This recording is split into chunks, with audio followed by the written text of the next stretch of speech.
What? What? I'm not naming any names, but Nate hit the button.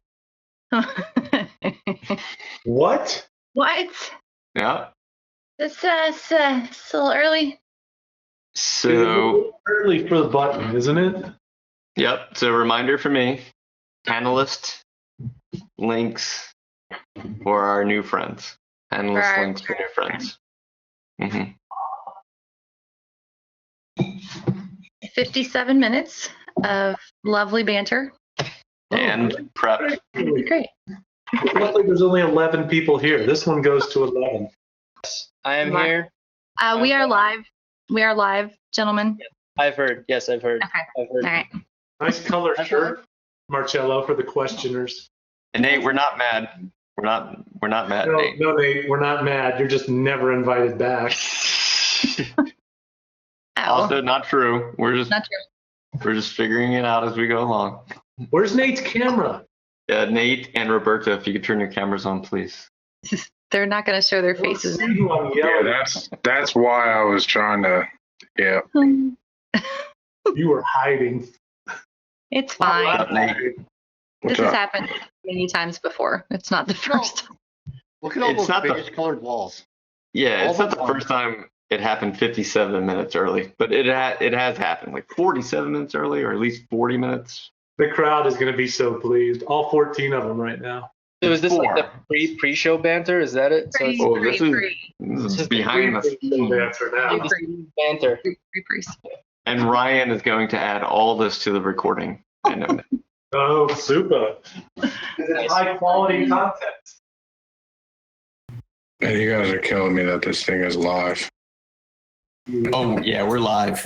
We're super live right now. Well, sorry, Nate. I guess we forgot to tell Nate this is live and recorded. Oops. I think Nate hit the Well, I pushed the button. Yeah, I can't get over it. He knows. Yeah. Okay. So if you leave at any point, it's also going to prompt you if you want to end for everyone. Nate's not going anywhere. He started. Don't do that. Don't do that. I guess we could start talking about important things now, or we could just ask the audience what they want us to talk about. Sure. I won free tickets off the radio to see live, the band live, not live, like the band live. Band live. 1996, that was my first. And at that time, the woman on the radio developed a crush on me. And so I would call every single night and just talk to her because she was really struggling with her radio DJ job. And you were 17? I was 16, I think. 16? 17. You're I feel like 18. there's a movie about this. Yeah. And so there was like this, we probably talked for like 3 straight weeks. I'd call her every night and just talk to her while she was, like, the music would play, and I would just talk to her while the music was playing. And we would just chat, and I'd stay online, and then she's like, oh, hold on, I got to go talk. And so she'd do the radio DJ thing. And then after about 3 weeks, she was finally like, should we meet? And I was like, I'm 17. And she's like, oh, no way. Oh, so sad. When's your birthday? You're illegal. Yeah. Wasn't this a Seinfeld episode? I'm pretty sure this sounds like a Seinfeld episode. There we go. Very nice. Is John here? Yeah, he's here. John's here. I heard his voice. Let John know we're live. Let him know we're Oh, live. by the way, John, we're live. Hey, Jason, let me know if this. Can you hear me, Jason? CJ, are you there? All right, no, because my mic mute didn't work last time, and you muted me, so I'm testing it. So now I'm going to turn it on. What? You are muted. You're muted. Perfect. What? He's cussing you out. Wait, was that my performance review just now? Yeah. Yeah, exactly. Looks like my performance review, which is weird. Uh, You get performance reviews? I say, what? John calls every once in a while and says, just keep doing what you're doing. I feel like that's... Hey, Jordan, do you want your performance review? Let's do this. Here we Let's do go. live. Oh, that's really nice of you. Is that my annual? We should do all our performance reviews live in front of an audience. I think I like it. it helps to moderate. Hey, Marcello. That's the next Black Hills webcast is we're just gonna do performance reviews. So Roberto, Nate, you guys have any questions for us? You want to throw some topics out there?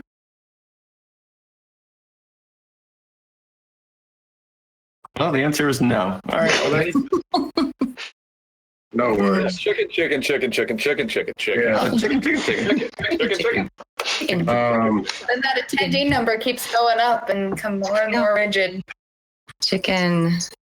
So Ryan's internet's still terrible. So that's good. He's very consistent. At least I It's can getting post worse. gifs. You're getting worse a little bit. Oh man.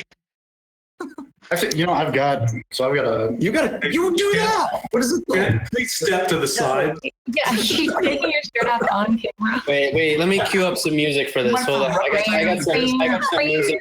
I gotta get some saxophone music queued up for this. So weird. Get some saxophone music. Yeah, actually, John. So I listened to the webcast from last week again.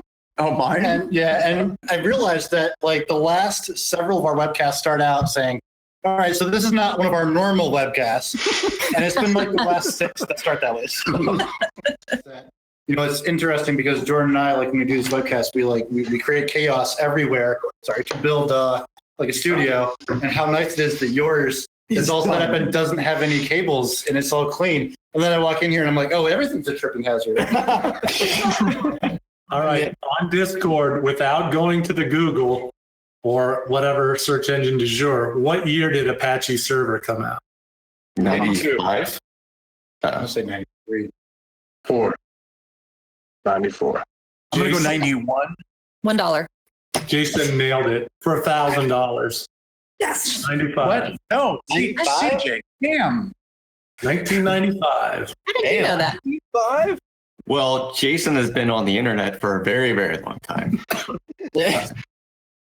Jason, how's the Crab Shack guy? Is he okay? Oh, so what Marcello is referencing, I live in Baltimore, which is the heroin capital and the crab cake capital of the world are in the exact same location. So Very proud. It's the same business. Like, It's a long building. Sprinkle on the crab cake that makes it taste so good. it's like an indoor flea market where you can get crab cakes and heroin. Heroin. It's a small business. They don't have a storefront. Like there's no storefront for the heroin, but it's sprinkled throughout. So I'll post a link. By the way, our guests have left. Driveway kind of story. our guests. yes. Oh yeah, they did. Seriously? They just ejected. They're like, peace, I'm out of here. Like, I don't This know sounds what like a you guys do at family- this company, family but this is conversation. not it. Wow. At least they didn't hit the end button when they left. Yeah, that's good. That's good. Like they're They actually didn't gone? pull the David off maneuver. Oh, John, how's the livestock? I have too many cows. Great segue. Let's eat Yeah. one. We should, but the problem is we can't process cattle right now because, apparently when COVID was skyrocketing, a whole bunch of the slaughterhouses, they just couldn't process meat anymore because people catching COVID and things like that. And a lot of the feedlots basically sold the cattle for dirt cheap. So a bunch of individuals bought cows to get them in, and the normal butcher that we work through is booked through 2021 right now. You know what this means, John?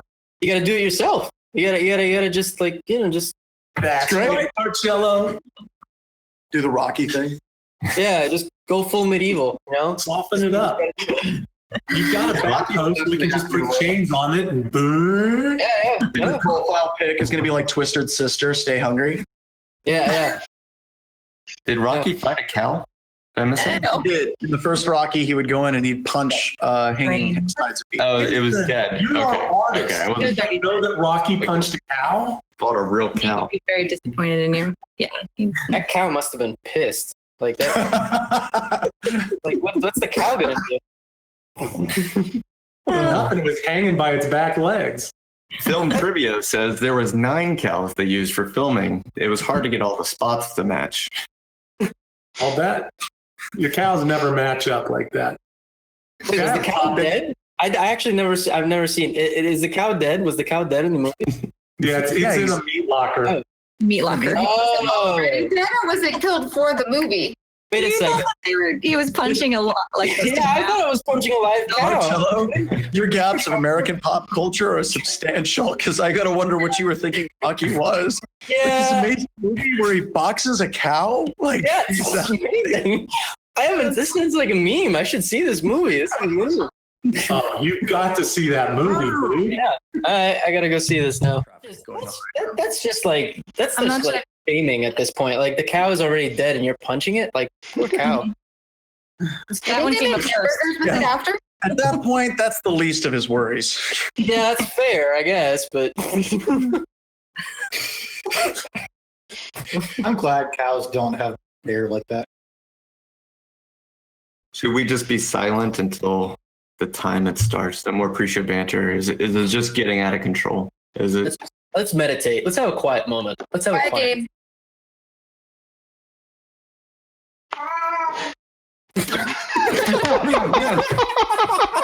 It can't be done. It can't be done. The cat has no freaking discipline. That was perfect. I don't know who's called that was, but that was freaking perfect. I love it. Oh, that's still gonna be in the recording. You like poke him, so he did that. How did he do No, that? he's like over there. He's just a cat. He knew we were all being quiet. Like it's quiet. It's my turn. So, Jason, I think we're ready. If you're ready, Jordan. We are absolutely ready. So I'm just going to get this kicked off. Hello, everybody. Thank you so much for joining us today for this Black Hills Information Security webcast. We do these every week. So if this is your first time, make sure to come back. Except we're not going to do them for the next couple of weeks because we're getting ready for Wild West Hacking Fest. Today we have Jordan and Kent are hosting. I know it says John Strand, but it's actually Kent. Kent, wave your hand. And then we have special guests Nate, Roberto, and Marcello here today. Thank you for joining us. And we're going to talk about open source software hunting, adversarial, and simulation. And with that, I'm going to kick it over to you guys. I'll see you all in a little bit. Thank you, Jason. Kent, you're going to be talking mostly, and I'll just be hanging Sure, out. let's do this. So first off, we have to say that this probably isn't like our normal webcast. This is just like our normal webcast. So we've got a couple things we want to talk today, a couple things to get through. The pre-show banter, we already went through that. You already checked that. It's going to be awesome. Next up, though, is going to talk about, with our panelist discussion about OSS, some community problems that we've seen and kind of wanted to discuss. We got a group together that's going to go through some things with us. And then after that, we've got a project spotlight with some of Roberto's work with the open threat research. So let's get right into it. So for our hosts, Jordan and I probably aren't going to talk a whole lot. We're going to hope that Roberto, Nate, Marcello, and John, who's not present at the moment, will have a great discussion, and Jordan and I can kind of ask some questions. Audience, feel free to ask questions as well. I cannot see Discord, but I'm hoping Jordan can and can bring them to light as those pop up. Let's get started. Well, man, real quick. So we want to talk about how we got here. This is like the dirtiest slide. In fact, Roberto sent me slides and they're all beautiful. Mine are continually not, but graphic design is my passion. So what we've got here, we had a conversation a while back. Jordan and I had started teaching classes and we were using some of the tools that Roberto and Nate built and maintained. And we started to end up like, hey, maybe this could be done differently this way, or we needed help. And we'd go to them and they helped us out. And eventually that turned into us having a Zoom conversation. And that turned into eventually this, where we're kind of coming together and we kind of discussed about open source things. And it's interesting. We kind of found some items that I think we kind of wanted to bring to light and see what everybody's take on it was and talk about it with the community as well. So on the screen are a bunch of different open source projects. You can check them out. Eventually there will be a slide somewhere that has a bunch of links, like thousands or hundreds, or at least 20 links. Anyways, in the upper right-hand corner there, you will see me with Marcello, and then lower right was our Zoom meeting. There we go. All right, so let's jump into that discussion.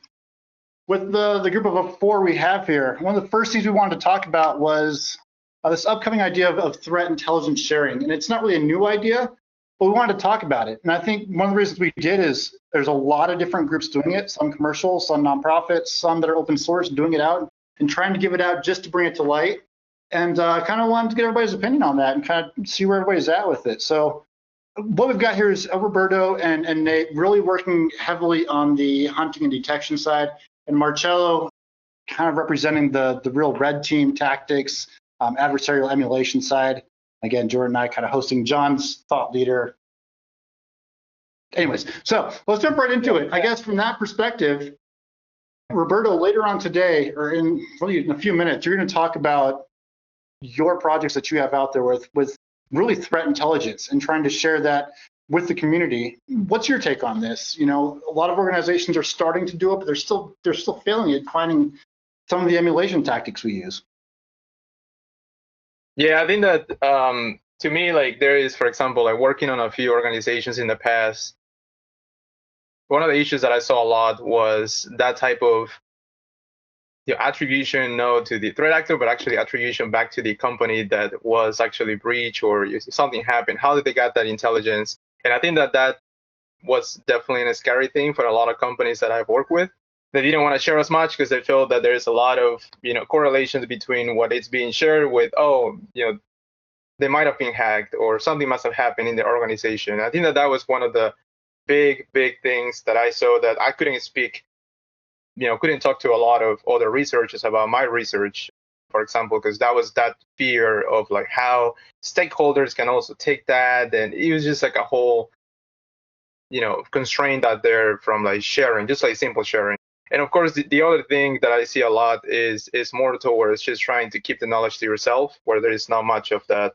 I want to help, the community out there, but it's more just saying this is what I know and I want to just keep it to myself, or just trying to, what is the word, like gatekeeping a little bit.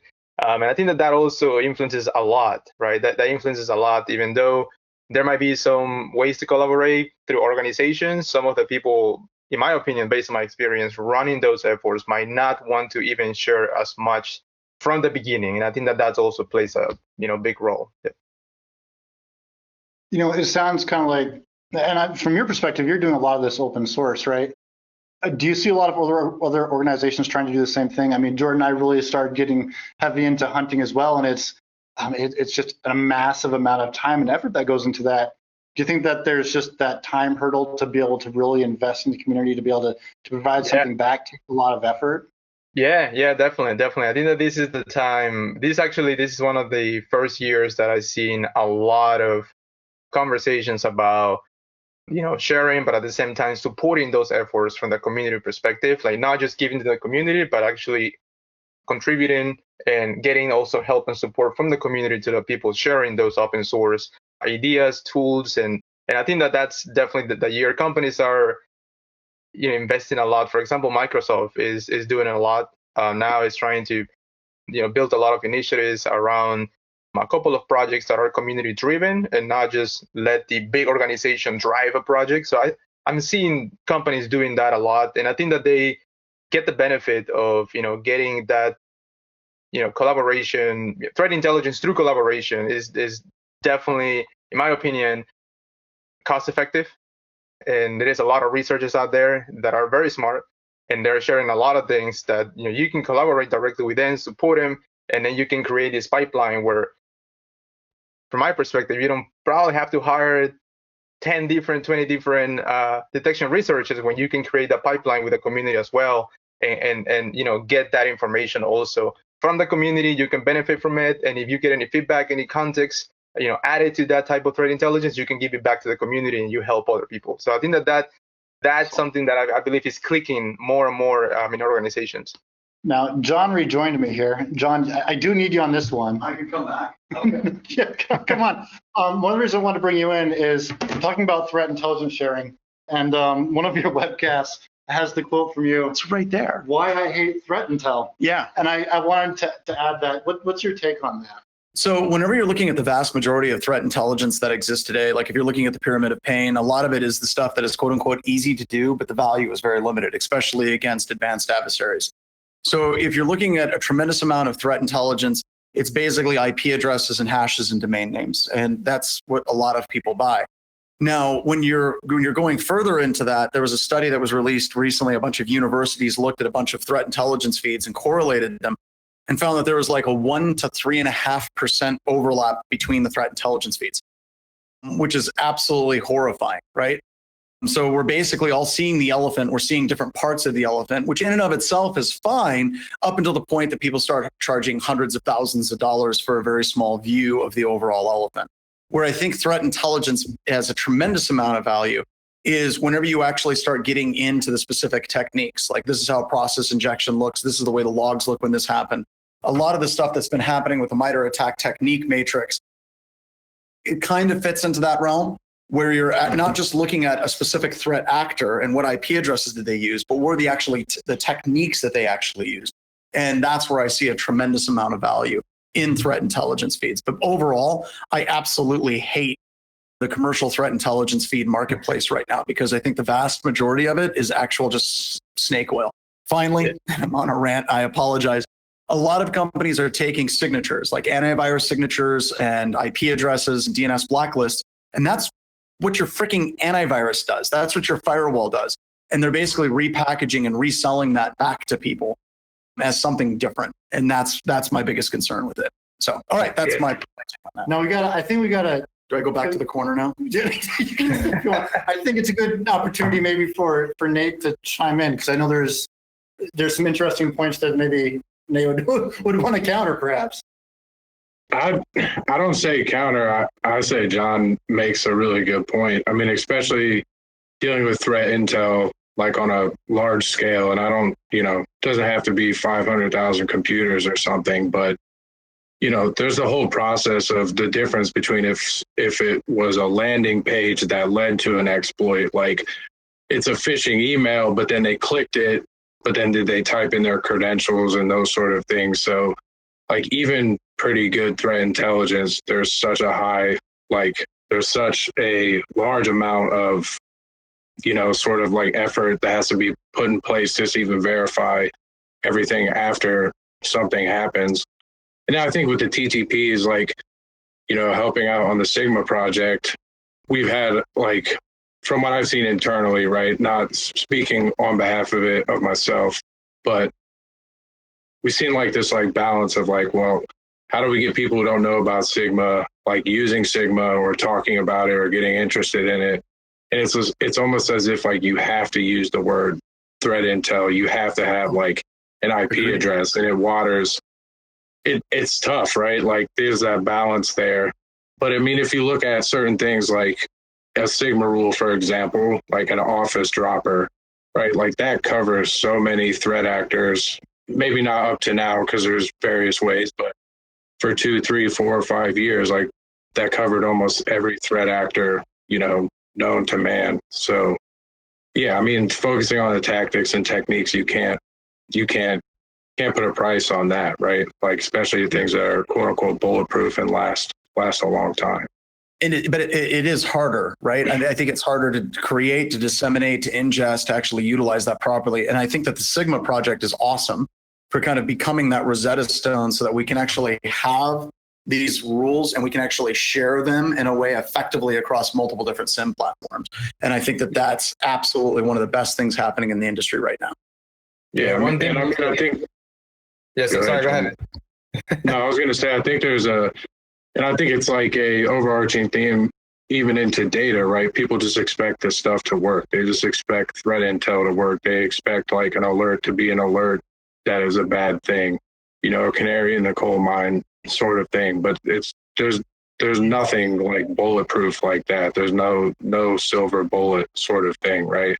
So, and then as you start to get into tactics and techniques, they can be more complex for people to understand, like as a new analyst or something like that. So it's like they just, set it to the side pretty quickly. So, but yeah, it's the overarching theme of like quote unquote complexity, which I was going to say in the time perspective, jumping back, like, coming from a geometrically shaped building, even being able to like learn to be able to use certain tools, the time, you might not be in a specific environment where you can even have access to certain emulated data or certain data period.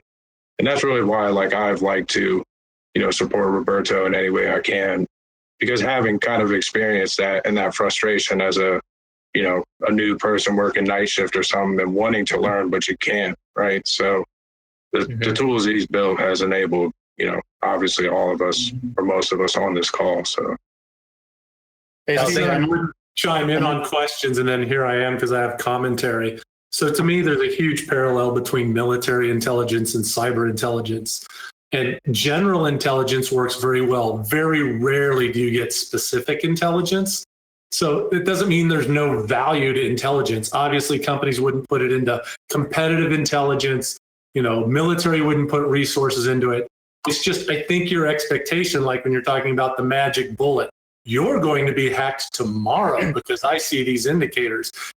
Be careful what your expectations are for that. And that, a quick aside, we've actually seen firms that have reached out to BHIS that want to partner, and they're like, yeah, we can actually do predictive intelligence. We can tell you when your company is going to be hacked. And I'm like, oh, come on. Let's Before we dismiss them, though, I said, like, hey, can they just tell us when we're going to be breached so we can prepare for it? There we go. Just give us that date. I think that's a good segue to move to the next topic discussion here. Yep. Next one here.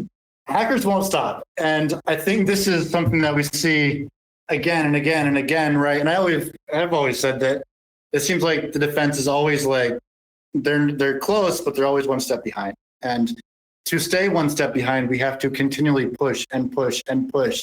And I guess just tiring after a while. And I'm kind of curious on your guys' perspective. I'm very curious on Marcello's perspective with the red team simulations or emulations, and also on Nate's and Roberto's regarding defenders fatigue. After a while, you're putting all this effort into it just to keep up. What does that feel like? And I'll kind of let you guys answer that at your opportunity. Marcello starting or? Go, Marcello. Yeah, I mean, from my side, while I do agree, like the defenders are one step behind, that whole concept gets reversed once you're actually inside the defender's network, right? So yes, I think yes and no on that one. In terms of like never stopping, absolutely. Like you'll always see actors changing up their tactics in order to breach networks and stuff like that. But I 100% agree that there definitely is a lot of, how should I put this? There's definitely a big gap in terms of defenders being able to get good detections in place. And when I say good detections in place, I mean actually detecting underlying techniques as opposed to just the tooling. That's probably the biggest issue I see so far with a lot of with especially like EDR products, which I won't name, but a lot of EDR products and a lot of commercial products out there, they tend to be focused a little bit too much on the actual tools as opposed to the underlying technique. So what happens is you just go to re-implement that technique in your own code or re-implement it however you want, and it just bypasses all the things because they use a combination of signature detection and behavioral detection that's honed in on specific tools that are known to use the technique, but they're not actually detecting the underlying technique. And I think that's by far, I think, the biggest problem that I see in terms of when it comes to sum it up. You're concerned with like EDRs that are looking for invocations of PowerShell, right? That typically wouldn't happen in user context. Correct. Yeah. I think we should start like moving away from the idea where, like, or at least commercial products, especially commercial products, because when you're paying like 10 grand for a license, you'd expect the darn thing to work well, right? I mean, but we should start moving away from the idea of like, hey, maybe we can use a combination of things in order to detect specific tools, right? And I can name a gazillion examples, like detecting strings and like the Mimikatz banner and stuff. Like, come on, we should move away from that kind of stuff and move away from a combination of both behavioral tech and actually start looking at the underlying techniques a little bit more. At least that's just my opinion, and I mean that's from my experience. Yeah, from my side, I think that yes, the alert fatigue, that's crazy. I mean, like I worked on a couple stocks before, and it was just too much. Too much to handle because there's a lot of things that, in my opinion, come back to the initial question that we had, talking about threat intelligence and how that could be even implemented or send to your SIM and all this stuff. To me, there's a couple of things that definitely made a difference to start getting better in that piece, which is, one is technology. So it doesn't matter if you send me an IP or a hash, if I have technologies that would allow me to correlate a lot of other data sources that could provide context around that in a faster way, rather than just trying to open like 10 different tabs of my SIM and trying just to find pieces together, then open my notepad or Excel, trying to just build a table to get together all the different indicators that happen around it. I think that also influences a lot of this fatigue, because you're just doing things at the end that first, one, could be automated, and two, if you don't have the context or telemetry around that intelligence, then at the end of the day, it doesn't matter how much you pump to that SIM, you're just going to be looking at all the alerts and be like, well, this is great, something must be happening. But there's nothing you can do about it. So I think that's also why I believe that even like this year or these past 2 years, I'm seeing that us as, I would refer to threat hunters in general as, data analysts, because we're just analyzing a bunch of data. And then if we want to get the little, fancy, then you can get into some of those, statistical analysis. But in general, just like data analysts, need to have the tools to, be able to do their job. And I think that in the past 2 years, we're seeing technology actually shift into the point where now I can do some correlations. Like for years, you get a nice, beautiful dashboard, and all you can do is query the same table or the same index and do a basic Boolean query, which is not going to pretty much allow you to have the context that you need to detect, as Marcello was saying, the technique in general or the behavior under the tool. And I think that that's also a big, big thing that I'm seeing nowadays, technologists allowing the analysts to do that. And I think that we're getting better. And that's what I believe, that this is the time to start sharing more and more, because more telemetry is being discovered, more telemetry knowledge is being shared. So why not now use it to create that context around the pyramid of pain, for example, right? You have the pyramid, but if you don't have the context, then it's just a great way to, put it out there. But you cannot operationalize that, pyramid of pain, pretty much. So talking about pyramids of pain. So you sent me the slide deck last night at like 3:46 my time. So, and I immediately replied to you. And I think this kind of brings up the next topic here. I'm going to let Jordan drive this one, the next two. But I think there's something interesting there, that it's a lot of late nights of open source coding, right? And you and I obviously were up last night working on the slide decks. I think, Jordan, I'll let you take it from here on these last two. We're all tired, and there's no doubt. we give up our personal lives to make the world a better place. And in a lot of situations, that is okay. In others, it's, I am now stressed. I haven't slept. My kids are not super thrilled with me. My relationship is getting dicey. There's so many issues that come with giving it all when late nights roll around, because we all have day jobs. And generally speaking, those day jobs aren't to develop the tools that are pushing detections forward, that are making the world a better place. So, Marcello, we have leaned on you heavily to build the techniques and detect beaconing in Elastic. What does beaconing look like? And then we're using both Nate and Roberto's efforts in HELK to ingest your tooling. So all of this comes after hours. And I know a lot of you probably give up your late nights and your family lives. And that's hard. It's painful almost. Mm-hmm. So whoever wants to take that and run, I'm tired. And right now, right? You develop slides at late night because we don't have time. There's no time. You got to make it. I know the Scrum this morning, our Scrum this morning for our infrastructure team, you can tell one of them was just getting it. It's okay, because we know what they were doing last night at 2 a.m. and it's okay. Yeah. Well, I mean, I will start the conversation by saying it's a lot easier if you don't have a family. However, it still sucks. It's still, yeah. I 100% agree on what Jordan just said.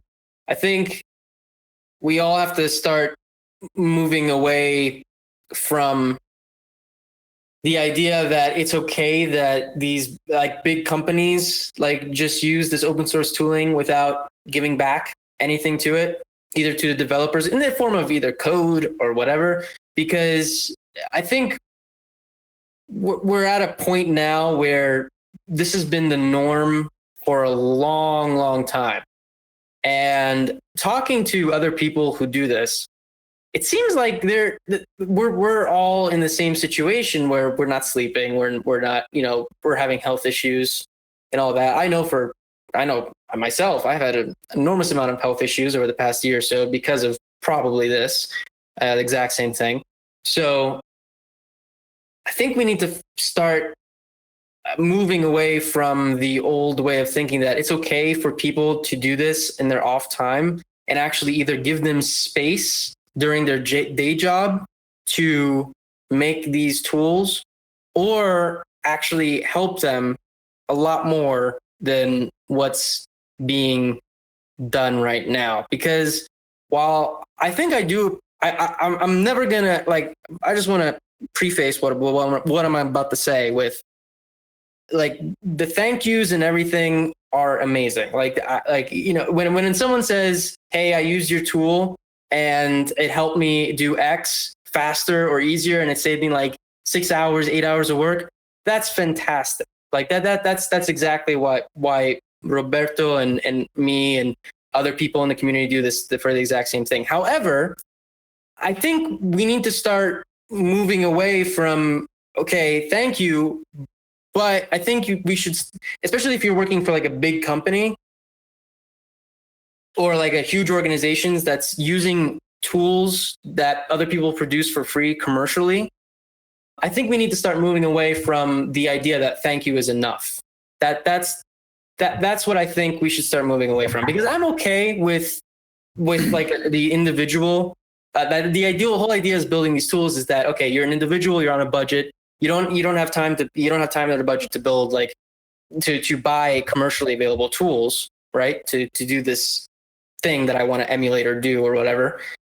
So that's exactly what I'm aiming for. But when you do have the budget and when you do have the resources in order to either contribute back or either in form of code or whatever, I think you should. I think there should be some rule or some sort of standard in place that emphasizes that. I mean, and that's just my opinion. Okay, and here's my only thing about this. Even on the BHIS coding team, we have duplicated efforts to accomplish the same goal and not communicated well enough.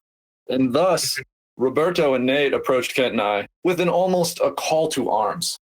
How do we come together as an open source community to centralize these efforts? And then last, if someone can find the story about the OpenSSL guy, he sent out a request to some of these companies that use his product, the entire internet, and he got $88 back or something.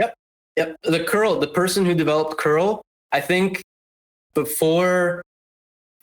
was some story. I read this story a while back, and I might be paraphrasing or misquoting, but so please correct me. But there was a story where he basically developed curl, right? And he didn't get a cent for years until, and literally, I mean, who doesn't use curl, right? It's just ubiquitous. It's everywhere. It's packaged in every IoT device, probably. It's packaged everywhere. If everyone, and he didn't get a dime up until recently for developing curl and putting in features every single time a new version of HTTP comes out. Every single time something, he just keeps cranking those features out.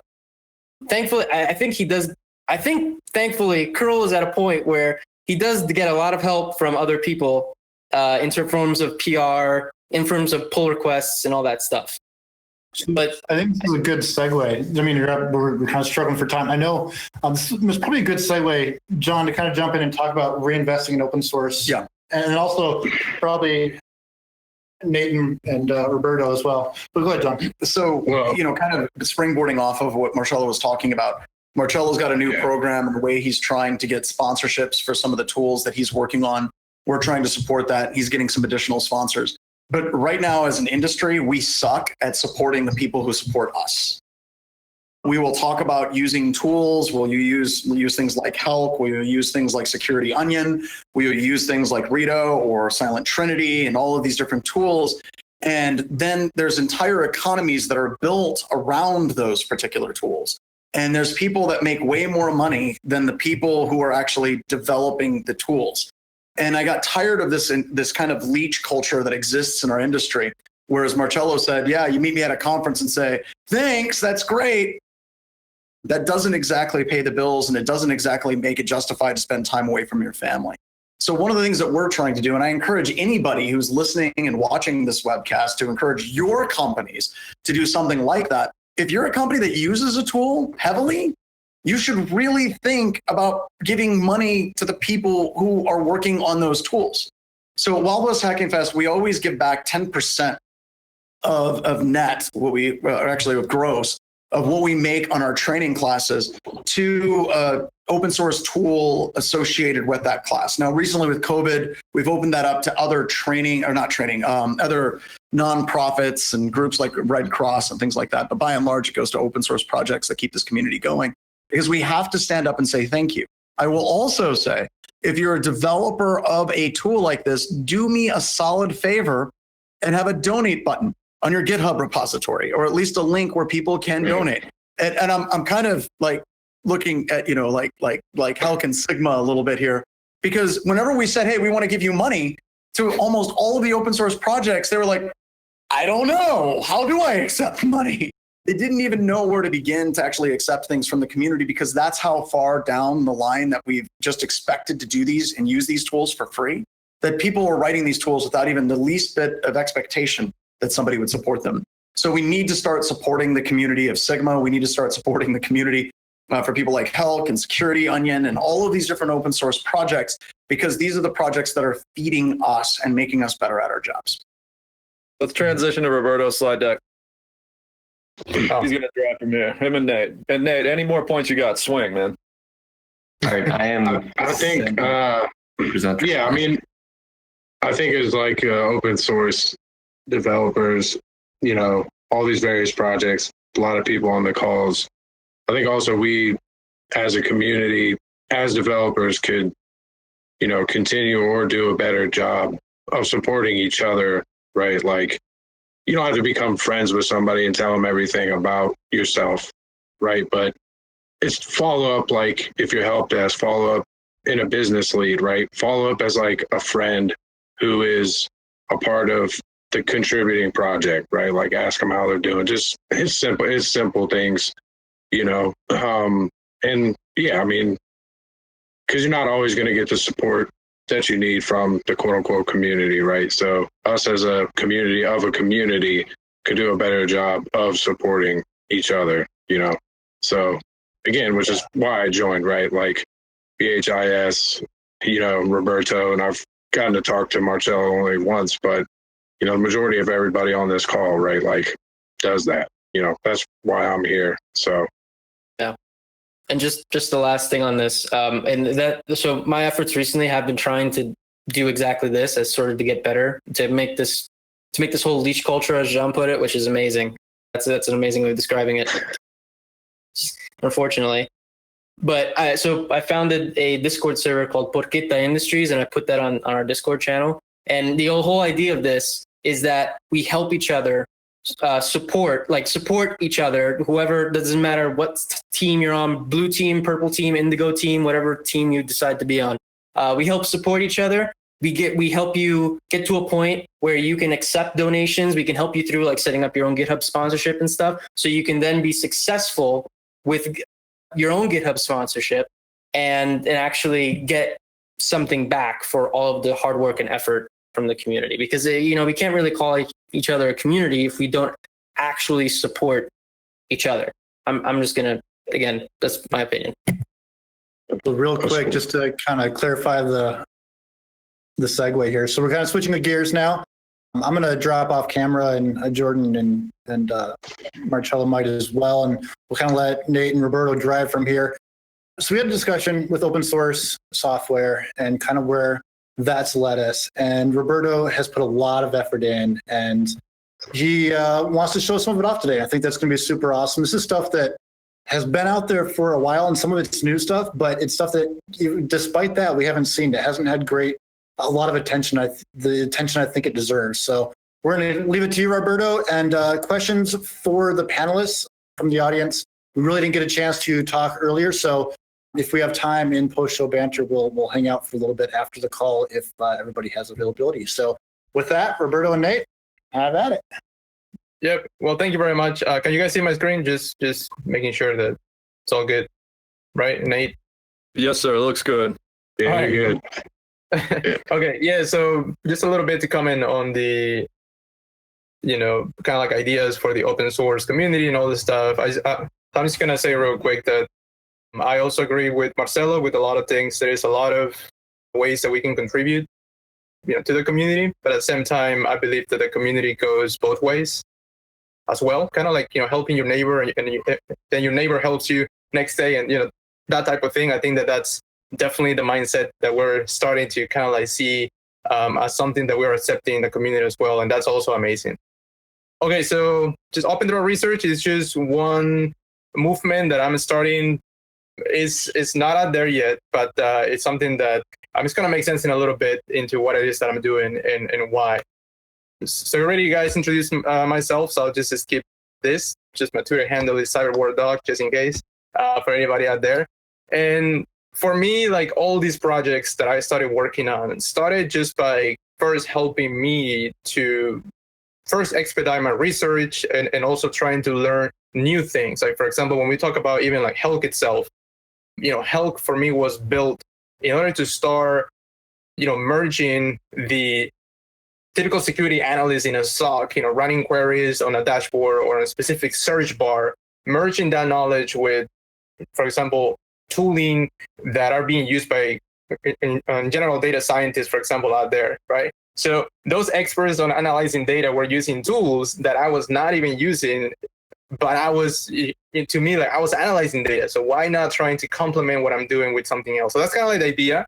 So when we start thinking about threat research, for me, there's a lot of different ways you can do this, right? You might have like 10 different steps or 2 steps, who knows? And for me, it starts from defining what it is that you want to do, right? All the way to start documenting, validating your strategies and all this stuff.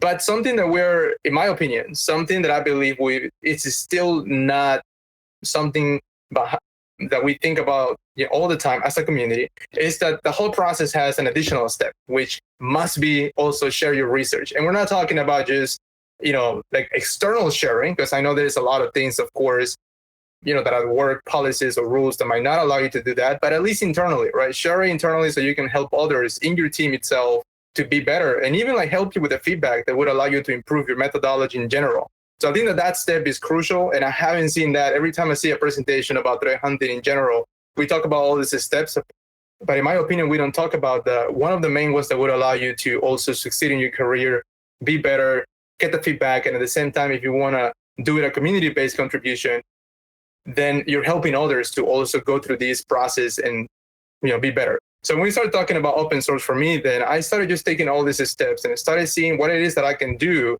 in order to expedite some of that research, but also at the same time, learn some new tools and things that will help me to, for example, for my next job, it's going to help me for those tooling that I might be exposed also that are more complex, right? So that's kind of like the idea at the end as well.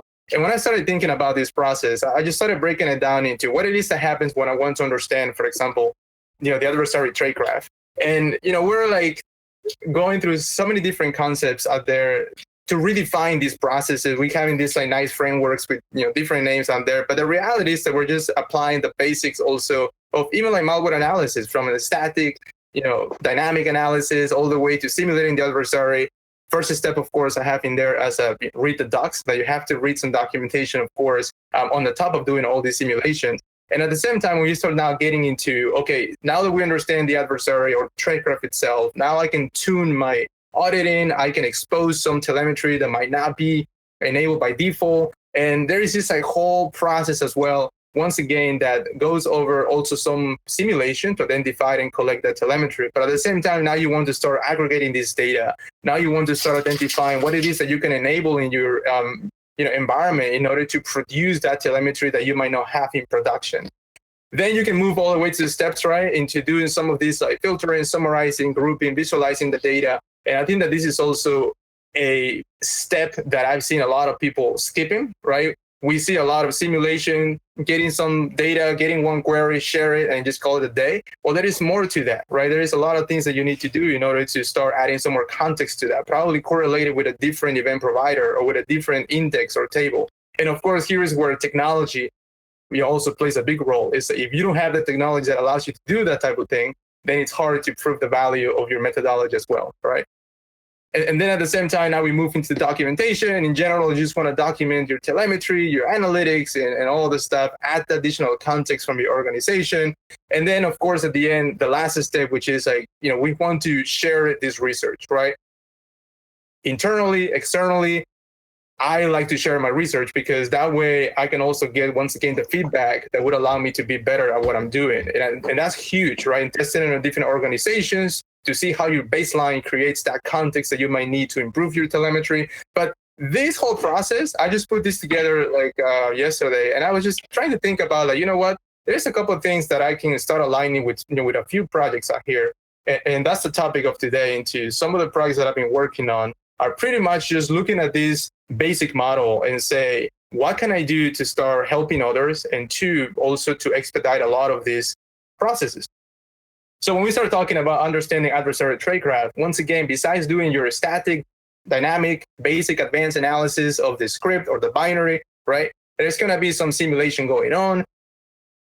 Once again, reading documentation. And when you start doing all these steps, you will realize as a security analyst, for example, that this can take weeks, can take months. Just, you can get stuck in the static and dynamic analysis and even reading documentation, for once again, like months. Oh, let me just see the, okay. So that piece to me was so important because I'm working also with my brother who is in the industry, like doing cybersecurity and all this stuff. And I wanted to start sharing things right away because his expertise is more about data analysis, right? He's good grabbing data, visualizing it, and probably thinking about different ways to go and build an analytic, right? So to me, I started thinking about how can we start just expediting this process. I can do the reading, I can do the static dynamic analysis, and there's where projects like Mordor started to come up. Because if I go through the process where I understand the adversary tradecraft, not 100%, but at least I have an idea into what it is that's happening from a behavior perspective, I can start once again, like changing my audit policies, trying to probably expose some new telemetry event providers, and then I can just generate that data set, and then I can just share it with my brother, for example. And to me, like, that was huge because now I can just expedite that process, do my homework as well, and then try to help somebody else to get to the data analysis piece without spending the additional probably weeks or probably months trying to figure out how to get to even a simulation plan or the simulation engagement and all the stuff in your lab. So of course, all this requires, once again, a lab. So I built a project called the Mordor Labs, right? So Mordor is the project where I share data sets, and Mordor Labs is the project that allows me to build the data set. And Mordor Labs is just pretty much a bunch of cloud templates that allow me just to build all this pretty much with a one click and just modifying a few parameters. I use Azure Resource Manager templates on that. And we have some Windows environments. I'm working on the Linux and cloud stuff as well. I do have a Linux environment already, but it's not ready yet. But that's something that I'm exposing as well. And my main goal is I want somebody without any knowledge on Terraform or Ansible or anything like that, just to go to my GitHub repo or to a website where I'm hosting all this and just click a button, just put a password username, define some basic parameters with a GUI, and then just go with it and then deploy it. I don't want somebody to be installing any other additional software. And that's my goal, is how can I share this, expedite the whole process.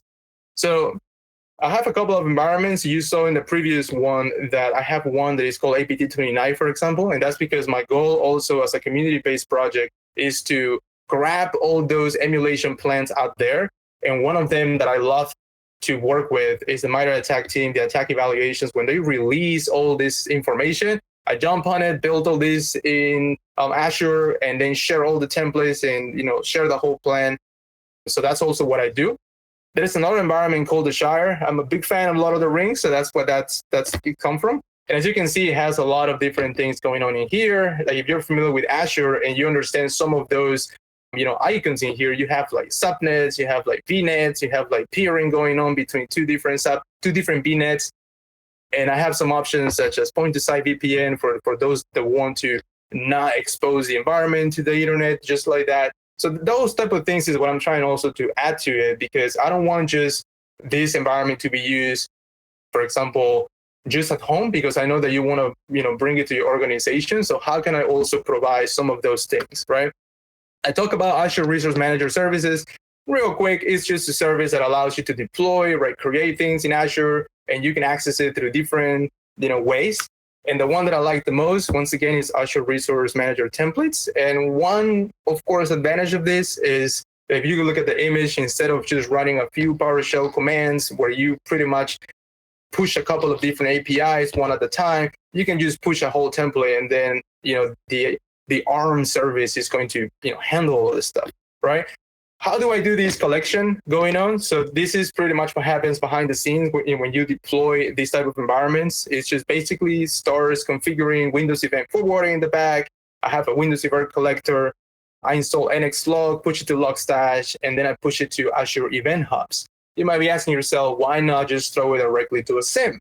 I can do that, right? I can push it to a SIEM, do some analysis, and then just call it a day. But my goal is, how can I still save that data set and analyze it with other things? Because I can push that data to any SIEM that I want.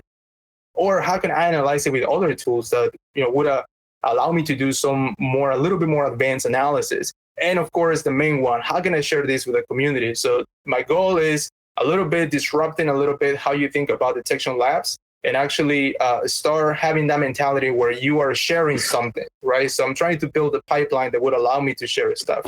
Azure Event Hub is pretty much a service, doesn't have a service that you have to deploy. It's just a service in general that grabs the data, puts it in a way that you can access it through what is called, for example, some of those like Kafka protocols, allows you to consume and produce data back to the service. And I use something called Kafka Cat, which would allow me to grab that data directly as the data is being generated, and then I can push it to a JSON file and just grab that JSON file and share it with anybody else. And it keeps the raw format of the event, so you can just even run like Sigma rules if you want, and all the stuff. Roberto, can I speak on the NXLog thing? Yeah, go ahead. Yeah.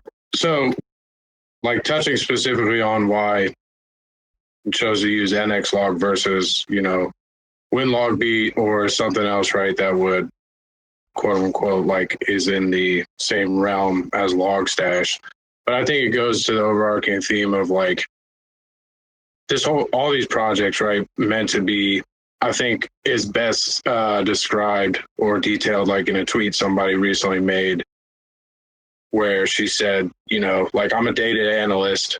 Roberto's projects like have enabled me to actually be able to use the data, right? Like coming from environments where, you don't have like access to even your SIM, you don't have access, like you might not have 6 computers at home, you might not have a bunch of money, you might not have a whole bunch of time, right? Like you just want to go start analyzing data, analyzing threats. You don't want to spend all your time going through setting up a SIM, figuring out how to set up collection, like figuring out all the nuances that sure they matter, but really at the end of the day, they don't, like they don't matter for your ultimate end goal, right? And you end up spending half of your time. So, but with NXLog, like we chose to use that because it's been closest to the original source from the events, right? So kind of keeping as much as like, who Roberto works for, or the main system that I've always used for the last 6 years, like you might have it biased, but at the end of the day, like keeping things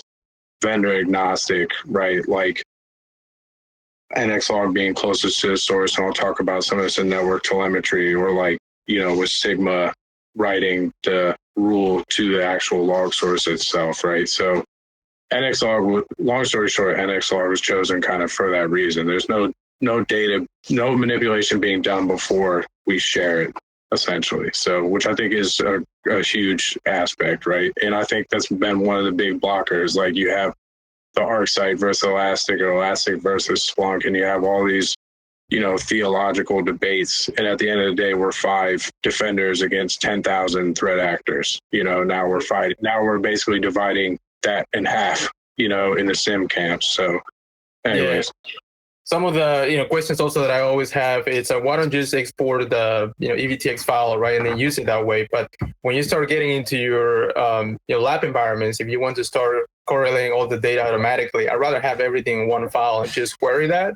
So that's also something that's also one of the reasons why I built this pipe, because my labs don't just have one computer. I want to have context around the domain controller. I want to have context around other computers to generate some additional telemetry that would allow me to serve as a little bit of some type of noise as well. So I try to do that, and also one goal in here is I don't share a data set that I say these are the five most important events in the data set. Like I don't do that, because to me it's very important for an analyst to also discover some of those ways that you can add context to it. So that's also key for me, to share a data set that would allow me to be a little bit more creative and get the feedback from the community.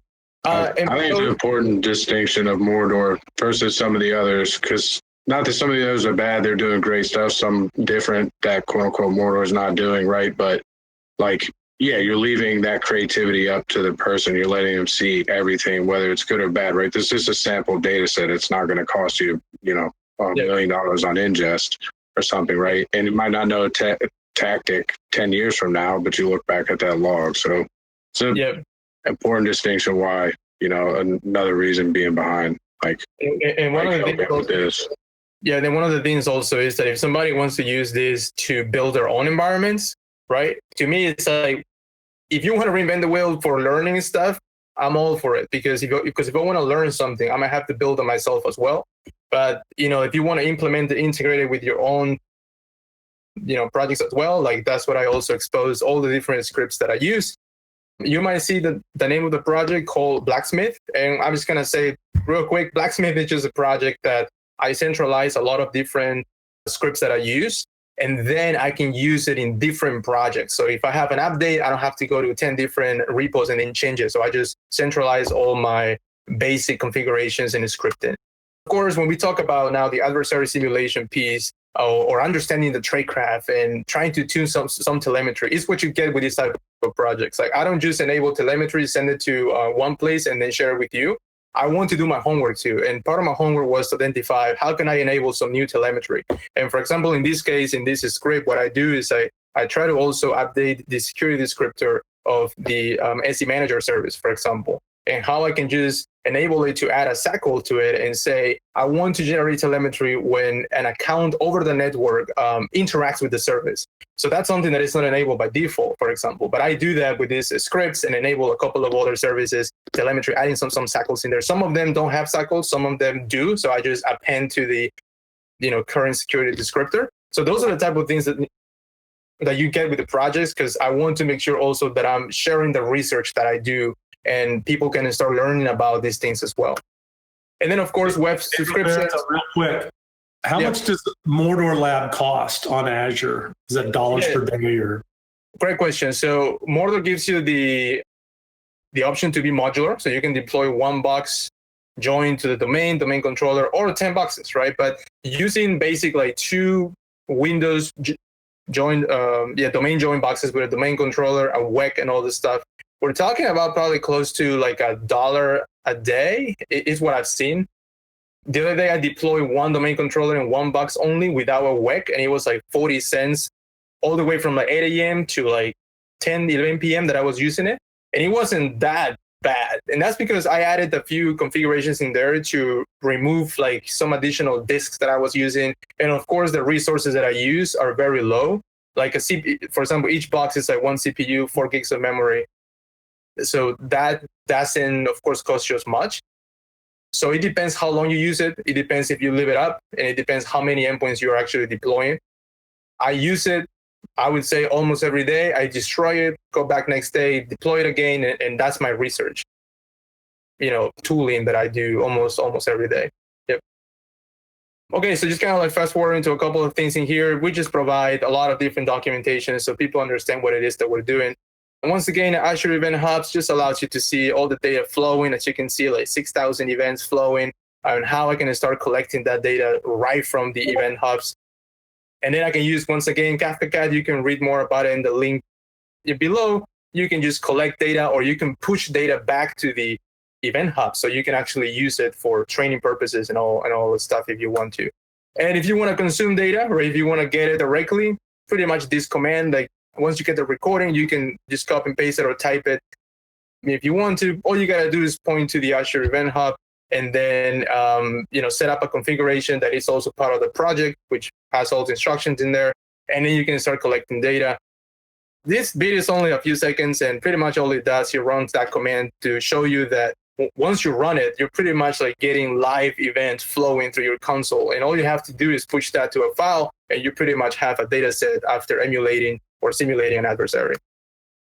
Okay, so let me just move here. And then also for those that you want to know about, network telemetry being used in Mordor Labs, it's pretty much using network shell, and it's just trying to use the ETW providers to do the job for you rather than me installing, Wireshark to do any of that. I just sometimes like to use that.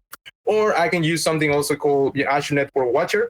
And this is pretty cool because once you deploy your environment, I also deploy extensions called Network Watchers. And all you gotta do is just hit the API of your Azure, subscription or your portal in the specific resource group. And then you can start pointing to a specific computer, and you will be able to generate a PCAP or start collecting data, PCAPs. And that's just amazing because if I have 4 or 5 computers, I don't have to go one by one, enable Wireshark and do all this stuff. Once again, my goal is to expedite all these things. So I just write a batch of script, run this, enable PCAPs, and once I'm done, so pretty much it's going to show us running once you run this script. And once you stop it, you're going to get a PCAP that you can just download and push into a Wireshark for analysis and all this stuff. Nate, you wanted to add anything there before we move to the next one? Yeah, I don't know the slide changed or disappeared. Sorry, I missed it. But yeah, I mean, I think the big thing has always been, again, like not wanting to get in a theological debate, but of network versus endpoint. But that's been, at least one thing I've tried to really help contribute to with this is bringing both of those camps together, right? Like everybody says one is better than the other. There's scenarios where one can't even exist, right? Like you might not be able to install endpoint on an ATM, or, pre-investigation, right? Like you're coming into an incident, you don't want to just start installing and enabling Windows event logs. You want to just plug in a tap or a span, right, to kind of get that unbiased opinion before you start, moving your chess pieces and showing your hand to a threat actor, right? So I think, without going for days about why it's important to have both endpoint and PCAP or network, right? Like that's another reason why, spent a lot of time helping Roberto out, right, is having both of these things in one, and how important that is for your organization as well as just for your own learning and for quote unquote catching bad guys. So quick question. What are your thoughts on Packet Beat? Oh man.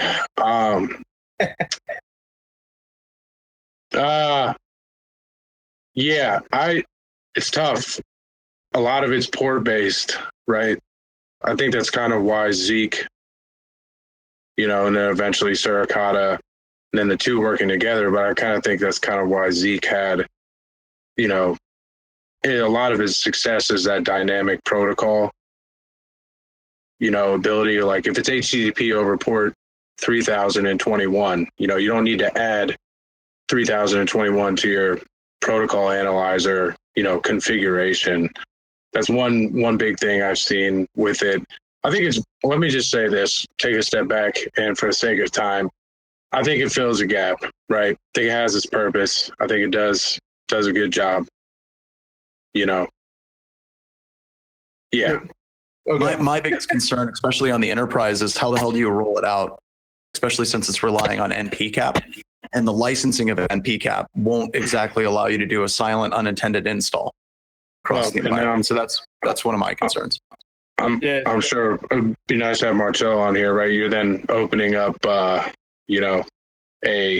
additional threat landscape, right? Additional threat vectors and those sort of things, which is why jump real quick, like just to always kind of stress Windows event forwarding and Windows event collection. You don't have to update, maintain agents. Like you don't have, if there's a, vulnerability in your event forwarding, you only have it on 5 servers versus 50,000 devices. So yeah, I didn't even think of the licensing aspect. That's just a good point as well, adding in there. That's what for the lab, like things like, just having an extension on the VM and start doing some of that is just huge, because then all that gets pushed to one location, downloaded, and it's like way easier to use. All right, so the Mordor Datasets project pretty much would be the output of all this stuff. We have a couple of different things going on in here, like PCAPs, like JSON files mapped to specific techniques or tactics, trying to do our best to map it to a behavior, like especially from a name perspective. Some of them are named to tools, because we want to also share this is what it looks like in this tool, this is what it looks like in this other tool. And most of the time, it's pretty much the same behavior. It's just a different, tooling being used. And there's a website for that, so you can see even an attack navigator view for a lot of different things. And of course, how you can use this. There's a lot of, I've actually heard Mordor being used in interviews from a few companies where they grab a data set and they just push it to their own SIMs and they can just start an interview, right? For example, if the person is proficient on network stuff like PCAPs, where you can just download all the PCAPs that we have and then push them to your own places and you can just start an interview. Let's go through the PCAP, right? So that type of stuff. You can do hackathons. You can do also research on the top of that, being creative, identifying what, data sources are being provided in the data set. And of course, you can use it to validate analytics. It has the close to the row format, so you can apply even like Sigma rules across all the different data sets in general.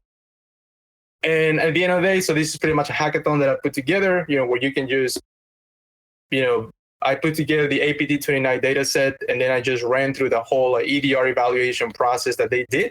I pick only one category for the telemetry detection category from attack evals, and I just pretty much started identifying how many data criterias the all pretty much like free data was would help an organization. And that project is at the bottom. The link is out there. You can go through every single rule created, mapped to the detection criteria for each step in the attack evaluation. So I also did that. And that was a fun project, because you can prove that a lot of telemetry that you can collect for free, it's also valuable.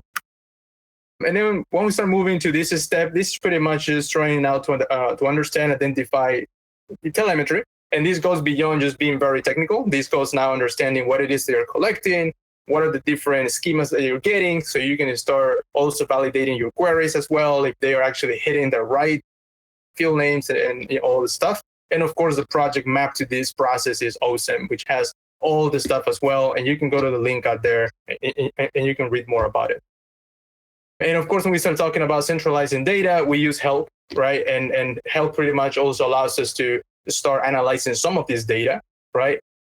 I'm just going to say that the reason why HELK also was created was because I wanted to complement my analytics capabilities with the tool itself behind HELK, right? I added a few things, and one of them, so we pretty much go to the whole design. Everybody might be familiar with this, right? But at the end of the day, if you focus on the right side of HELK, it's pretty much what, in my opinion, makes it powerful over other standard stacks out there.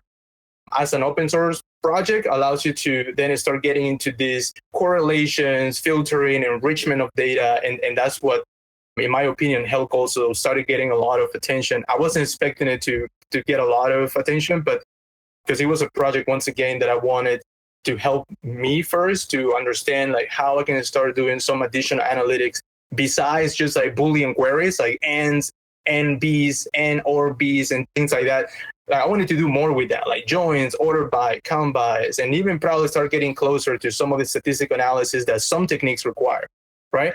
So this is why we jump into the Jupyter side in here, where Jupyter notebooks definitely allow me to have the freedom from an analytics perspective, bring languages that I'm familiar with, like Python, like R, PySpark, things like that I could use, for example, to start analyzing, data. And Jupyter Notebook, think about as a document that you can access over a web interface where you can save input, output, you can save notes, visualizations, and it's the evolution of the IPython project, and all the way from the basic Python interpreter or the experience in there can actually be kind of improve, adding some of these statistical analysis things and a visualization that you can see on the right, and you can save all the stuff. But then the creators of this also understood that this was not only for Python, this could be used for other languages, and that's where the Jupyter Notebook project started. And it was not called the IPython Notebook project. IPython Notebook now, it's only the Python integration of Jupyter Notebooks. And this looks like this, just a basic notebook where you can, once again, like safe markdown your code. You can have different also languages that you could use in a Jupyter Notebook. And the way how it works, once again, just a client, a server that is going to serve your Jupyter Notebook, and you interact with something called the kernel. And in this case, the kernel is pretty much what would execute or anything that you send to it. And it's pretty much integrated with different kernels. In this case, once again, you can use Python, R, and Spark, and you can use this with anything as long as you can connect to a data repository. You can just start using any languages through Jupyter Notebooks as well. So what can you do with that? So you can start enriching your data. So this is something that I couldn't do with the basics of, for example, the HELK. Like I wanted to do something like this, for example, user-defined functions, when in this case, I'm trying to grab information from Sysmon event ID 10, trying to get the granted access values, which will tell me the access rights that were requested to open a handle to a process. So I just built a basic Python script that would allow me to translate the bit mask into its specific access rights that were requested. So as you can see, with Jupyter Notebooks and some Python code, I can start implementing that into, for example, some like basic SQL logic. I can filter my data, summarize it, and still get that additional context that you did not get, for example, with Sysmon by itself, right? And at the end, I can start correlating this. I can start filtering for specific things that I'm looking for. For example, in this case, I was just doing a basic validation, like if a process is requesting the process create thread access right inside of the whole bitmask, if the whole granted access code that you get with Sysmon, you can also validate that with an event ID 8, for example. So that's the type of things that you need, that freedom, the flexibility to complement what you already have, with your SIMs. And at the end, once again, you can also add visualizations to it, and it's a very robust way to start also documenting and telling the story about your analysis. So now we move. One sec, Roberto. Yep. You've done amazing. We want to say farewell to those people who had to leave at the top of the hour. I want you to keep going. I think everybody else here wants you to keep going. I was going to say the exact same thing. This whole session will be recorded and shared. I know some people had to drop, but Roberto, go. Okay. Thank you. So now, deep breath. Yeah. So now, now that we understand, what it is that we can use to start getting into the analysis piece of my, thread research methodology or anything like that, then I start moving into some of the documentation. Now, how can I start documenting or telling the story about my analysis? And this is where the 300 Playbook now comes into place, which is a project that allows you to integrate with all these technologies like Jupyter Notebooks, like, Mordor Datasets, and start using things like OSM also in order to understand what telemetry you're collecting. And in my opinion, like this is where also you start thinking now, what are the most efficient way that I can first document my research, but two, how can I share this, right? How can I just have everything that I've done and, give it to somebody else and feel as if they were the ones also going through the process, and not just sharing a screenshot of a dashboard or just sharing a query without the output. This is what I started, working into this project. And the interesting thing is that the 300 Playbook was my first project ever. Before even HELK, actually, 300 Playbook was like the first thing that I started building when I joined a financial institution. And the question that I had was, are we documenting all these things that we're doing, and how can we just document it? And then I just created a GitHub repo. I didn't know what GitHub was as much at that time, and I just started, writing a couple of things in Markdown. And the project has evolved a lot now. Now the project has a Jupyter Notebook backend. So pretty much there is a website that if you go to that link at the bottom, you can go to 300playbook.com, and it has also a Jupyter Notebook. It's called now a Jupyter Book application on top of this. So first, I can share all my Jupyter notebooks to a website. And at the same time, you can get all this input, all this output, all this markdown, all these visualizations, and I can actually now share everything in an organized way. And the project, once again, if you go to the link at the bottom, for example, this is what I put together for Dominic from MDSec Lab when he was working on a couple of things. I think it was a WMI, event subscriptions through active script consumers. And to me, it's like, man, that would be awesome if we can share also Jupyter Notebook, a data set from Mordor.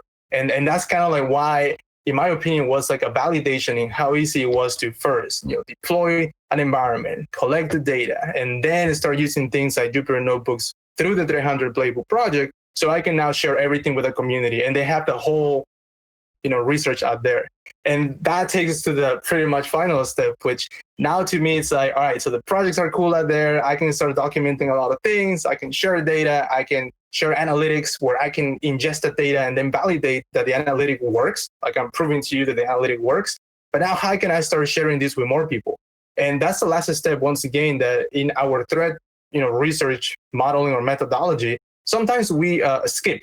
Right? And that's just normal, right? Sometimes you might feel that it's not good enough, right? But let me tell you that anything that you do, if you get to the point where you're sharing some data and some analytics, share it, because there is always somebody out there that will benefit from it.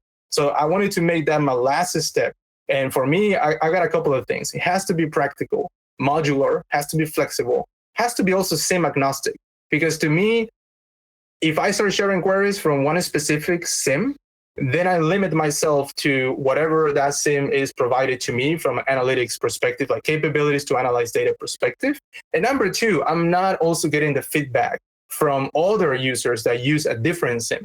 So to me, I was trying to make it SIM agnostic, keep the logic out there, and allow the community also to get the feedback out there, right? And that's pretty much what the three projects, to me, started kind of like make sense. Like they are mapped to one specific area of the threat research pipe.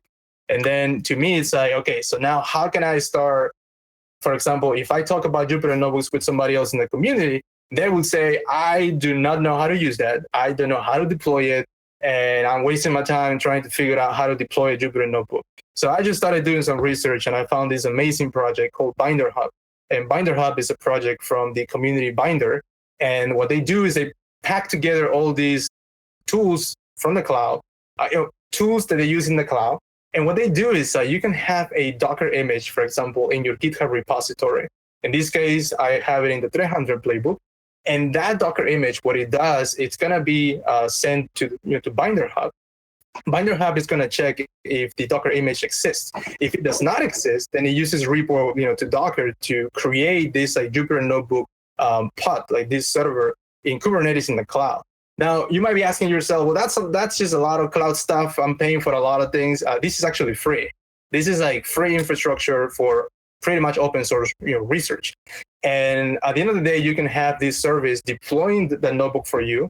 And at the end of the day, we can start sharing like all this data with all these notebooks to anybody out there. And all you have to do is click a button, for example. And the outcome of all this is that it's pretty much something like this that was shared at the beginning of this webinar, where you can have, for example, there is an account, the 300 Playbook or 100 Playbook Twitter account, which packs all this information, shares it out there with the community, and then we just expect some feedback and also to improve the context. But you get all these resources just like that for free and expediting the simulation aspect of things, giving you data and giving you also a way that you can analyze the data again and you can be creative with it. So at the end of the day, the way how this works, if you go to a Jupyter Notebook, 300 Playbook webpage, and you can access, in this case, you access the lateral movement notebook that I put together for research with Dominic. And you can go on the top and there is a button there that says Binder. And when you click on it, it just pretty much take you to Binder. And since I already deployed 300 Playbook Docker image to Binder, then Binder understands that the server has been already created. And all it does is just downloads that in their own infrastructure, and then it launches the server. And once it does that, you pretty much have a Jupyter Notebook in the cloud. And if you see on the top, on the search bar, that's now your local host and specific port. That's like a specific link to a cloud provider that provides all those credits and all that infrastructure to the Binder project. So those are also organizations that are helping these efforts to share things with the community and share this repeatable analysis and documentation. So once you do that, then you're gonna get to a Jupyter notebook. That's the same thing that you get, and it's a very interactive interface, right? So you can pretty much go through every single cell. You can run it again, and it's going to give you, of course, the same results. But at the end of the day, once again, since this is interactive, you can actually create a new cell and explore more data and say, you know what, Roberto, you missed this other event. So, can we still use it? I will be happy to hear that. And I would just update the document and of course, add your name in it and say, thank you so much for sharing that thing because I didn't know about that. And that's the goal. Like, I don't want to say, this is what you need to learn only and go with it and apply it. To me, it's more like, this is what I was able to put together in a few hours. And if you have something else that we can add to it, I would love to hear about it. But the main piece in here is how you can provide interactive interfaces with pre-recorded data sets, analytics that make sense, tool agnostic, like SIM agnostic, and at the same time where you can just click on it, access it through a website, and then just go with it. So you don't have to be an engineer to deploy all these things. Everything is pretty much done for you. And that's what I do in the back end under the hood. It's me testing, it's me documenting things, it's me just trying to make sure that all this makes sense, updating Jupyter books in the back end of the website, updating the tools configurations and tuning auditing for Mordor Labs. And at the end, what you see is pretty much this. Like, this is the output. And that's what I had. We went over 10 minutes, 15 minutes, but that's pretty much like the whole thing, how some of these projects fit into the whole, threat research, methodology, basic steps, that I talked about at the beginning. Let me just go back to it real quick. Roberto, somebody asked, like, I think it'd be good to step back to explain the exploration that you can do with OSIM or with Mordor. Somebody asked what do you recommend to start with, right?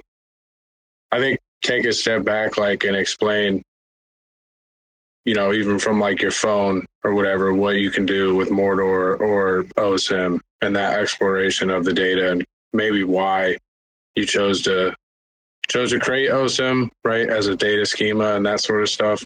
Oh, yeah. So first is starting from an OSIM perspective. I feel that also based on some experience and also my own constraints that I had with understanding data. Like, we all build all these analytics out there. We all share them with the community, but most of them are focused on most of the time are focused on the same event fields, on the same events. And I always ask myself first, what else can I use from that event? Is there anything else that would allow me to add more context to my query? And that was one of the first things that I started asking myself.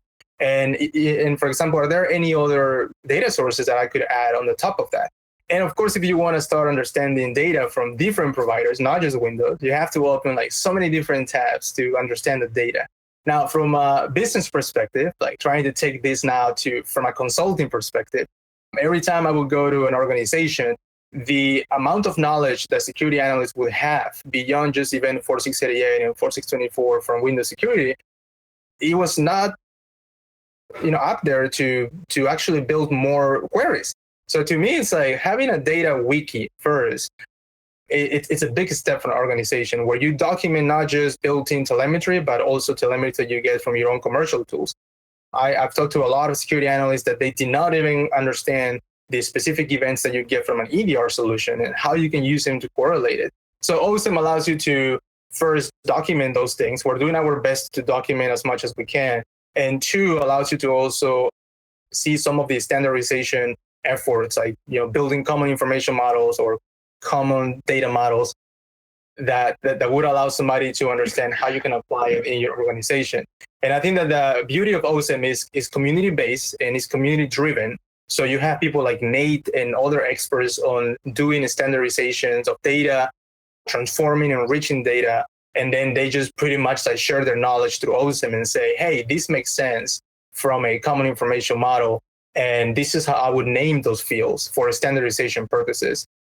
And then the third piece of OSIM is OSIM also starts documenting some of the data modeling that you would do mapped to an adversary behavior. So for example, if the adversary modifies a registry, there is a lot of things that happen under the hood.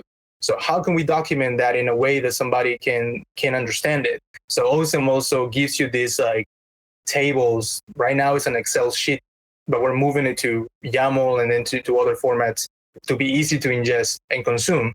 And so you get also that information that behind an adversary action, there is telemetry.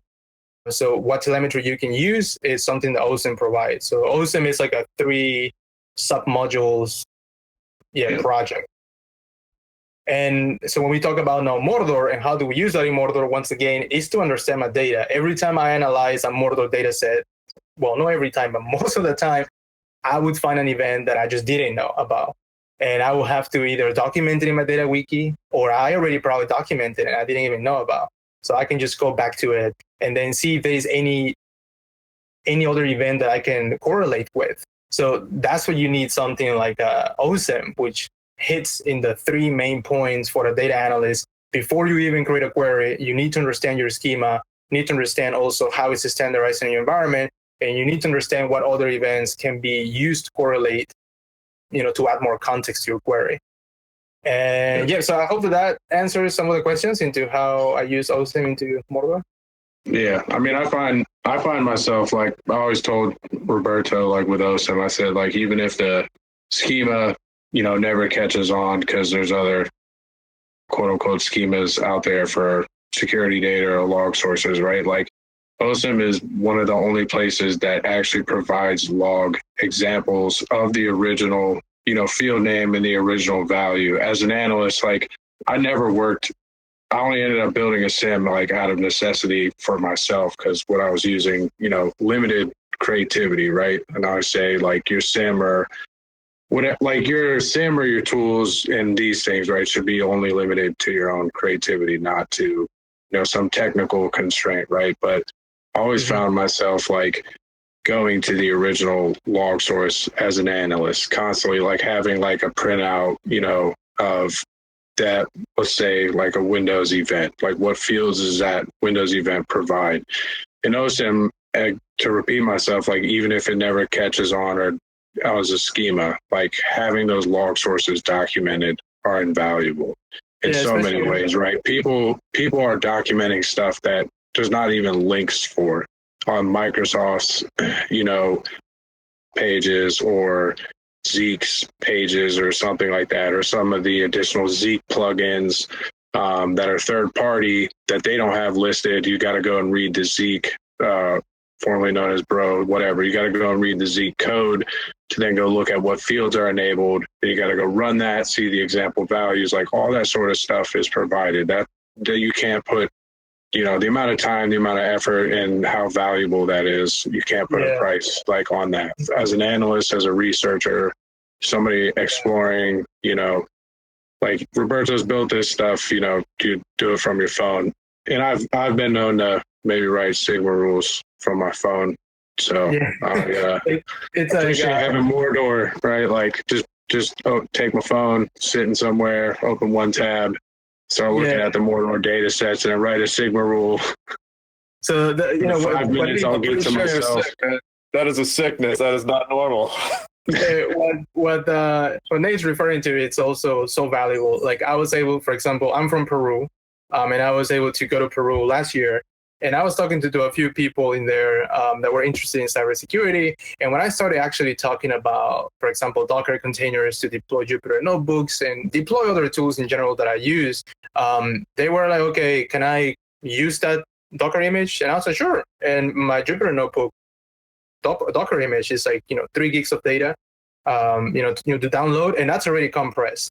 And so when you do that, right, they were trying to do that. And even in my house in Peru, like the Ethernet is terrible. You have to, pay large amounts of money to get a really, really, really good internet. And so all these friends, I couldn't even use the tools at all. And I was like, you know what? Why don't we just go straight to the piece that I believe is going to be more beneficial? So instead of trying to figure out how to download a Docker image and how to even bypass our quota on our bandwidth and all this stuff, why don't we just, use, for example, the 300 playbook? So I did the same thing that I just showed you here, which you go to on a specific playbook in the project through the website, and then you click on Binder, and then you can get to the notebook, and you can do it through the website. I don't mean to interrupt, but we're coming up to a hard cut, so I'm going to ask Jason to jump on with us. Thanks everybody for hanging out. We will hang out a little bit longer after Jason jumps on and rolls us out. I want to thank everybody for showing up today. Sorry for interrupting there, Roberto, but Jason, if you could send us out, and we'll hold on for a little post-show banter for a few minutes yet. And Roberto, wow, dude, wow. On behalf of everyone, wow. Thank you, guys. All right, everybody. Thank you. All right, everybody. Thank you for joining us today for the pre-show banter, for the recording, and for being here. We appreciate it. And hopefully if you watched us on YouTube, you'll join us for the live ones. And if not, thank you so much for being here. If you ever need a pen test, red team, threat hunt, or blue team, or any of the other stuff that we do at Black Hills, you always know where to find us. And with that, I'm going to turn it back over to Jordan Kemp for post-show banter. So if you all want to head out, feel free to head out. Attendees, thank you so much for being here. But we normally wrap up for like a couple minutes when we're done. That was incredibly dense, and I don't really think you slowed down at all. You maintained a very steady cruising speed and altitude at about 30,000. There's a lot of info in here, man. Holy cow! I thought that was good pace, actually. There was a lot of. There's a lot of. Once again, like even though this is like a high level overview, it goes to a lot of the also things put in place with you just like is passionate about like trying to do something that would actually work and that I could share. It's the goal, and I think that hopefully you guys could see that through the conversation and all that. Roberto, you should do a course. You should do one of our we call it a 4-day course, 4-hour session. Dude, they love walking through this and demo. Yeah. There's a bunch of people out there that were basic. Like, I'm really more basic. How do I get started in this? Like, it's intimidating. Yeah, that's a very good point, CJ. Roberto, you got one topic to pick here for a basic analyst to start. Where do you send them? Oh, great. So I believe that it depends also on for example, if I tell you, I believe that you can also start with just basic understanding data, documentation behind the data. You can start understanding some of those, I would say, behaviors that you'll be able to catch, right? So going through OSM, some dictionaries, some of the data modeling piece, you will be able to get to understand, oh, okay, so this event will be mapped to this potential action, right? Not 100% because everything could be bypassed, but at least you get that, right? But some people learn by just doing it, right? So I would say that, something like the Mordor Labs, just like having everything deployed and then going through some of the walkthroughs that I have as well would allow you to now, generate your own data sets, right? So some people want that.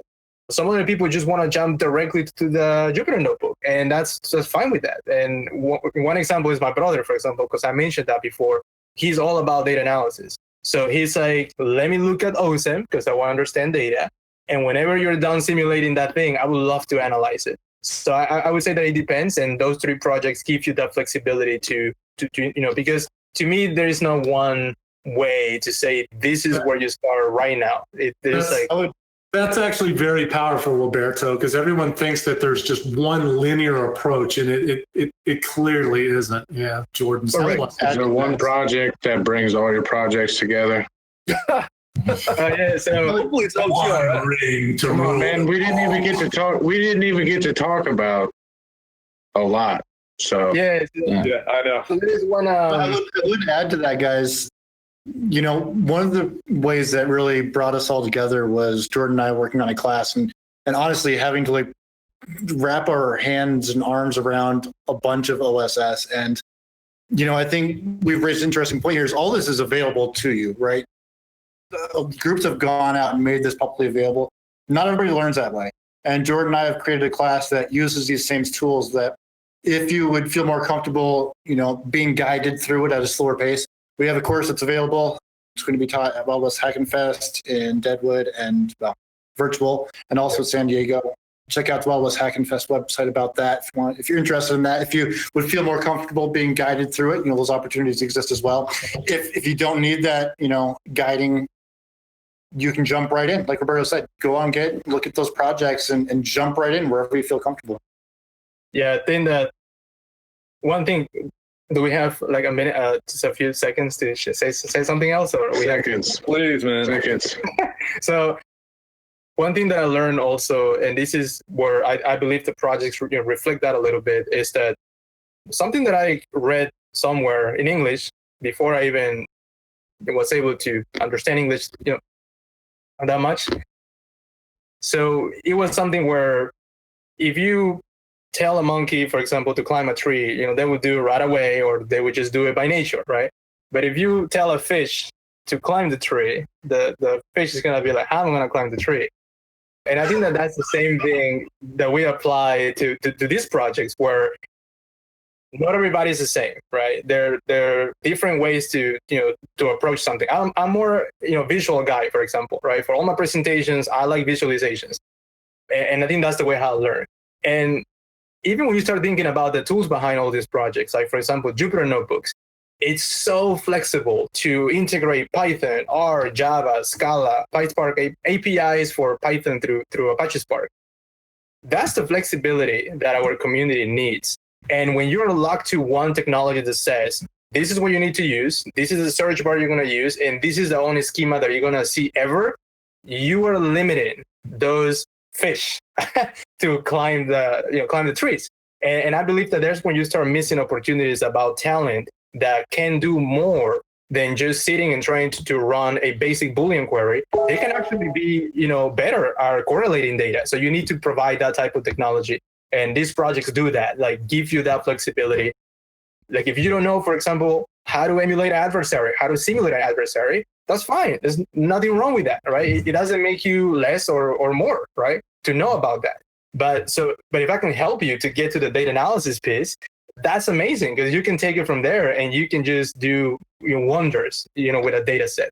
And I think that that's the main goal behind all these projects, and behind also, the OTR, like Open Thread Research movement that I'm putting together, which is to bring all these researchers that want to have that freedom to operate and do research and contribute back to the community. Yep.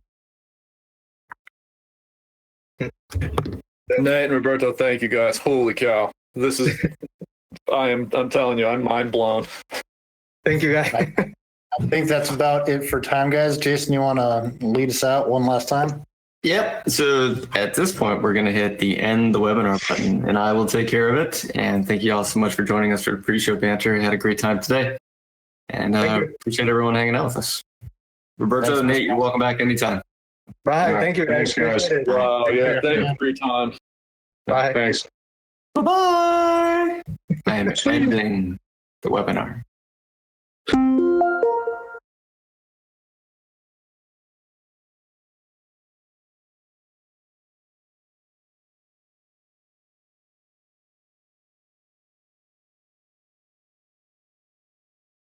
Nate, did you hit the start? Did you undo it? Did you hit the start broadcast button? Yes, sir. We cannot unring that bell. Oh boy.